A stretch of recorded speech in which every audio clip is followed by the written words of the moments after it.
Bumper to bumper, a scenario that cannot be more familiar to those living in Galway.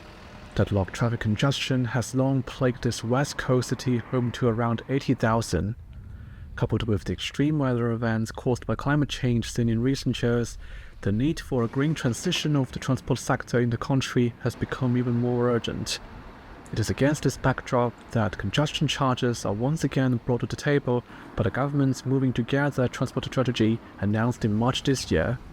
However, given the lack of reliable public transport as an alternative, some car owners feel they will be unfairly targeted. Sandra Butler, who lives in Knocknacarra, feels the charges will add more financial burden on her life. I work in the city centre. I drive in and out every day, and as it is, I have to pay high parking charges to take my car into town, and to put an additional charge onto that would be absolutely ludicrous.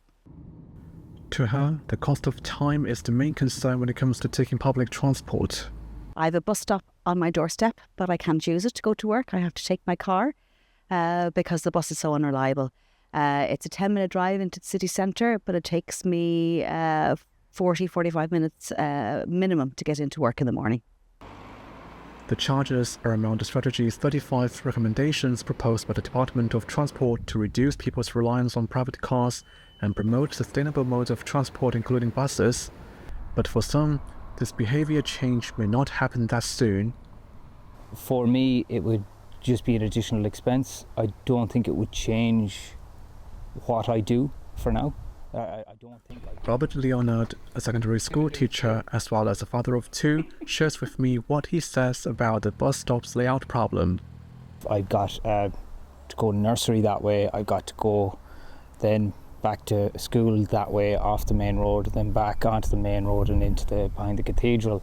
And at the moment, with buses being 20 minutes apart, it takes me, my morning commute takes me 20 minutes. It would probably put that to, I've looked at it before, it will put it up to well over an hour, and that would be with buses running as normal and not getting held up. And at the moment they are being held up now. I know that should be reduced if there was a case that it was introduced and there were a few cars on the road, but at the moment without relief roads, without a ring road to bring traffic around to the other side of the city, or allow journeys that don't need to go through the city to actually avoid it, I don't see how it would benefit yet at the moment.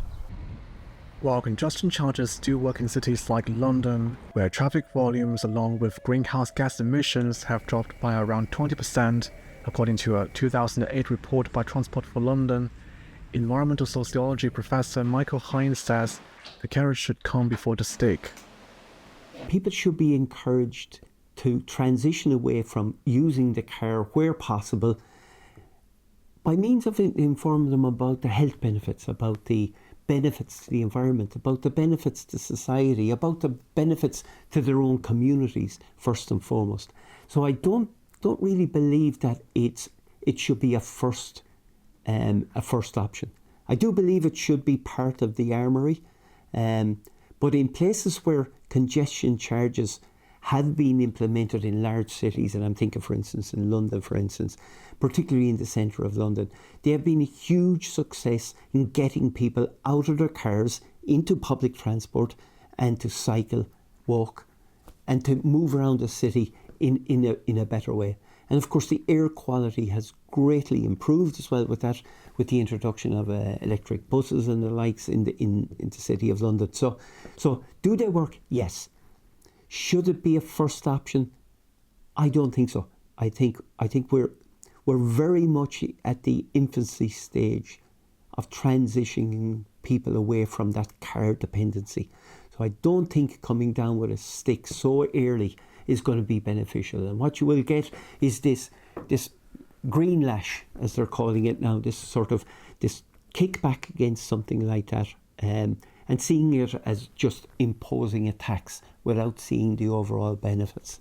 So I think it should be kept there as an option, but I don't think it should be applied as a first strike, so to speak. And that carrot for Miss Butler at the moment would be having a reliable bus service. I would love to use public transport. It has to be more reliable, more frequent, and I suppose reliability, that when the bus is scheduled to arrive at a certain time, that it does arrive at that time, and also that it's not full, that it doesn't pass me by, that it can take me to my place of work every day. Nevertheless, before that alternative is available, the only choice for those like Sandra and Robert will still be their motorised carriages. I think they're a good idea in general when there are viable alternatives. I don't think Galway is at that point yet, though. I think the public transport systems at the moment are not at a level that can replace car journeys across the city, really. So I think, I would see it as a lot of journeys being just penalised. People still having to take the car as a result of no viable alternative to get them from their start destination to the final destination in a reasonable time, and they'll just have to take the car anyway and pay it. But I think when there are viable alternatives, I do agree with them, yeah. As the cost of living continues rising, together with the possible increase in the excise duty on petrol and diesel from the 1st of August, congestion charges seem will only further strain many Galwegians' means of living. Congestion charges in Galway City won't work, simply because the city is a chock-a-block at the moment with a gridlock of traffic. We need an outer city ring road. We need to get actually people moving from east to west without going through the city centre. If we introduce a congestion charge, we need to look at our bus connects first of all. We need to make sure that we put proper cycle lanes, and we need to be giving people the option to be able to use public transport, because at the moment the only option they have is to use their own cars. And by introducing a congestion fee, it's putting another tax on the worker. I am paying so many taxes as it is. It would be another hardship for myself and for everybody in that situation. I think it would be very, very unfair. And for Sandra, what she needs now instead is just a bus that could at least pick her up in time. If I knew I could get the bus that would get me into work for 8:30 a.m. in the morning, I would get it.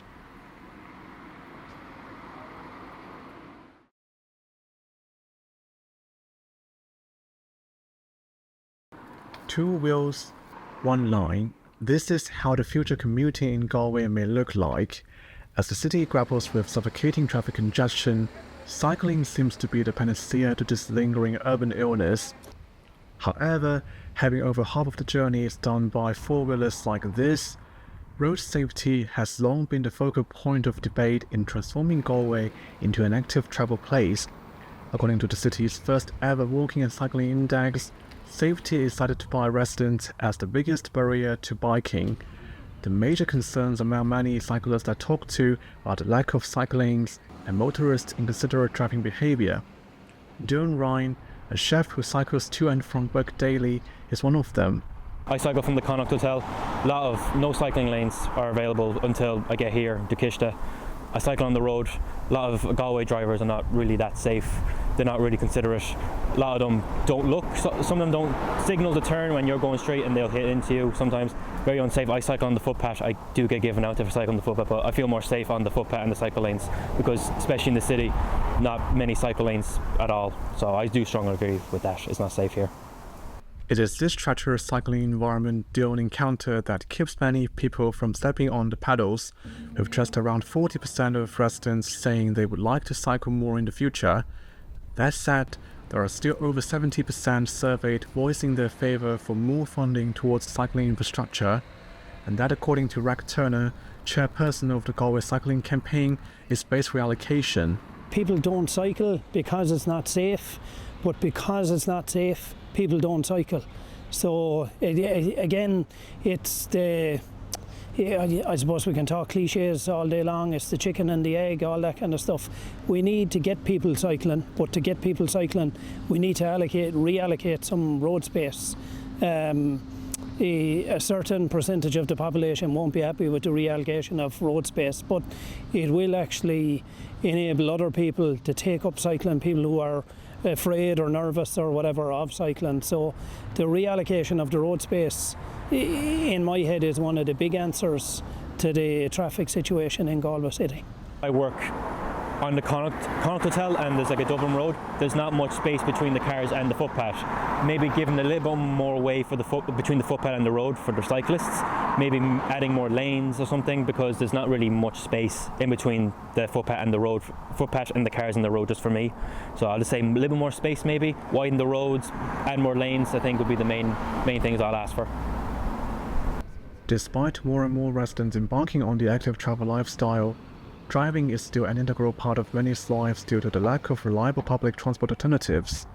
This comes as the country saw a continued increase in the number of private cars registered since the pandemic, according to data from the Society of the Irish Motor Industry, a trend that some worry may foster a car culture, making cycling on the city's roads even harder.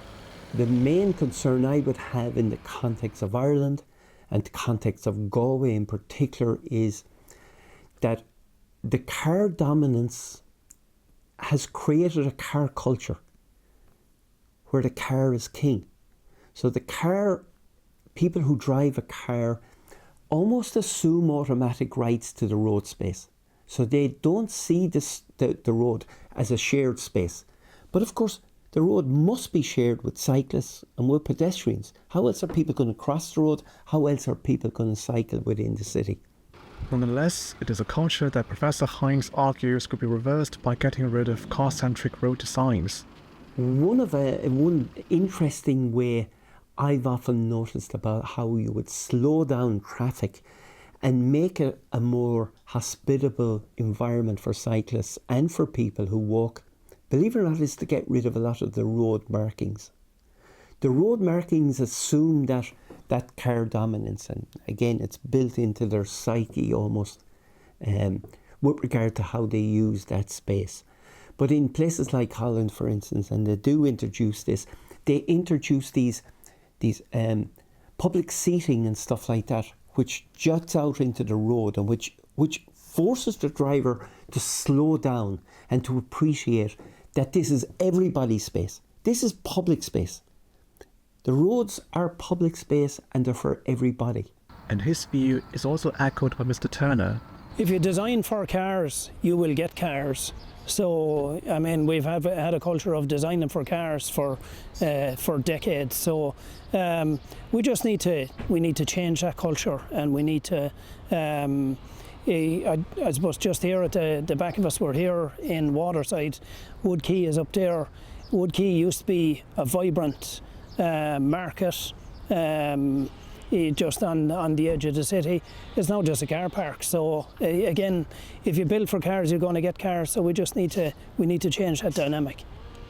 As crucial as the redesign is, the driver's role in this process should not be ignored either. Michael Mannion, an experienced cyclist for over half a century, says drivers need to slow down and be more attentive to fellow road users. The drivers have to slow down. That's the main thing. And slow down when you're passing cyclists. I find it unsettling nowadays, now that maybe when I am that bit older, when I'm being overtaken, when I hear the car coming behind me increasing speed, I think, geez, I hope this guy is not too close. And I haven't had too many bad experiences, but I've had a car come within 9 inches of my right foot. And now 9 inches is only, that much. So I'm going, Jesus. So that was my worst one, but I cycled after that woman who stopped at the traffic lights. I caught up and I told her. She was busy talking to her colleague beside her and looking away from the road like this, talking to her passenger. So I said, do you realise how close she came to me? She said, you were 9 inches from my foot. I never saw you. Exactly, you didn't see me because you were so busy talking to your friend there and not keeping your eyes on the road. And but that's what I find, or a truck coming up behind me. And of course nowadays there's electric vehicles. They don't make any noise at all. So they can quite easily sneak up on you. Ultimately, to move more Galwegians on the saddles, space reallocation may still be at the forefront in this arduous fall with nightmare traffic. People don't want to be sitting in traffic, they don't want to be using their cars, they want to be travelling by active travel, so this is what people want. So the provision of safe, segregated infrastructure, I believe, is the answer to that. It's a bit tricky. It's very busy roads. We probably don't have enough cycle lanes. There may not be enough room for them, I don't know, but we certainly could use more cycle lanes. That's a key thing. Cycle lanes and signposting. Otherwise, I'm an experienced cyclist, and I drive, so I'm able to apply my driving skills to my cycling. So I know what drivers will do, I know what to look out for. It'll be difficult starting off. Some people would be very nervous about going on the road now, with big buses or articulated trucks passing you by. It can be quite unsettling. But that's the job of the authorities, to try and find solutions to all that.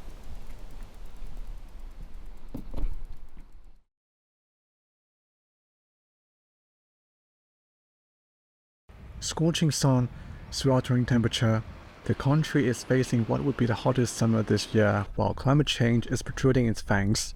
Being a highly car-dependent nation, Ireland is now deliberating how it should decarbonise its transportation sector. This comes as the government is set to hike up the excise duty on petrol and diesel to the pre-pandemic level from the 1st of August. The move is seen by many as stimulating the adoption of electric vehicles and public transport. However, for those who are already living in the pressure cooker of the cost of living crisis, this tax increase seems would only turn the screw even tighter. And this particularly hit home with those long-distance travellers like Sean Fagan, a freshly graduated college student. The majority of my family and friends live in Wicklow, so I drive home maybe every weekend, every second weekend, so it's about 300 kilometres. So if the price of petrol was raised, it would be expensive. There's only certain times I can get a train from Galway to Dublin. The price as well, it's €30 return, I'm pretty sure, which is roughly what I'd spend on petrol anyway. So if you gave me the choice between travelling in my own car in my own comfort or travelling on the train, which, don't get me wrong, is nice, but I don't know. I think the car is more comfortable and it's competitive with the price. Concerned with climate change though, he hopes the government could do more to help people transition to electric cars, which he feels is still quite unaffordable. I think the entry level for costs of those cars is quite expensive still. I hope in the next 5 to 10 years that the price of electric cars slowly come down. And I think the government need to increase the grant for buying an electric car that's available, because I don't think it's enough. But I'd be very pro electric car. The planned tax increase will add 4 cents per litre for petrol and 3 cents for diesel following the last 2 increases back in June and September last year. This latest tax climb has been criticised by Galway TD Mairead Farrell as punishing those whose pockets are not deep enough for EVs or not well served by public transport. What you're doing then is you're saying, well, people who cannot afford electric cars will get punished further. We also see that we don't have enough electric car chargers. So, for example, if you look at Connemara, which is in Galway West, which is in this area, there's a huge issue with terms of barriers to access electric car chargers. To me, obviously, we need to see a whole shift in the way we do public transport. We need to look at ensuring that we have far better access to public transport. We need to make sure that it's far more reliable. We also need to make sure that if we are serious about putting in electric cars, that we have a far cheaper model for people who don't have the cash to spend so much money on it. And also that we need to have access to car chargers, and that it shouldn't be just something that's urban based, but obviously as well in those more rural areas. Instead, she says the priority should be making public transport more attractive to the public. The way it kind of works at the moment, from what I can see, is that there's all stick and no carrot. We need to make sure that really we have the infrastructure in place for people to shift from their cars to public transport.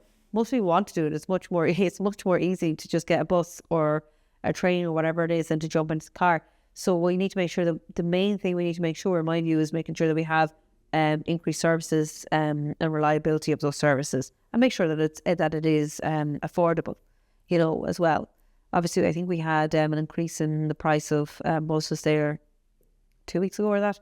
But we just need to make sure that we have an affordable system. And of course, that we make sure that young people is particularly enticed, because, we know that people, when they create these habits that going forward they'll continue with those habits? As a student, I took public transport home from Galway to Wicklow, and it took about 5 hours, whereas if I drive home now, it takes about 3 hours. So usually people wouldn't be happy with that kind of 2-hour difference on travelling home. So I think if you live in a city like Galway or Dublin, I think you can get away with using public transport for a while, but if you plan to leave those cities, I don't think public transport upholds what people want, which is easy and convenient transport. As the government is still reviewing the plan, what is facing ordinary people is still unknown. But what is certain for new graduates like Sean is that life will be getting harder ahead. With inflation and cost of living as a whole right now, and the price of rent in Galway, I don't know if increased duty on petrol would go down very well with younger students or just newly graduated people.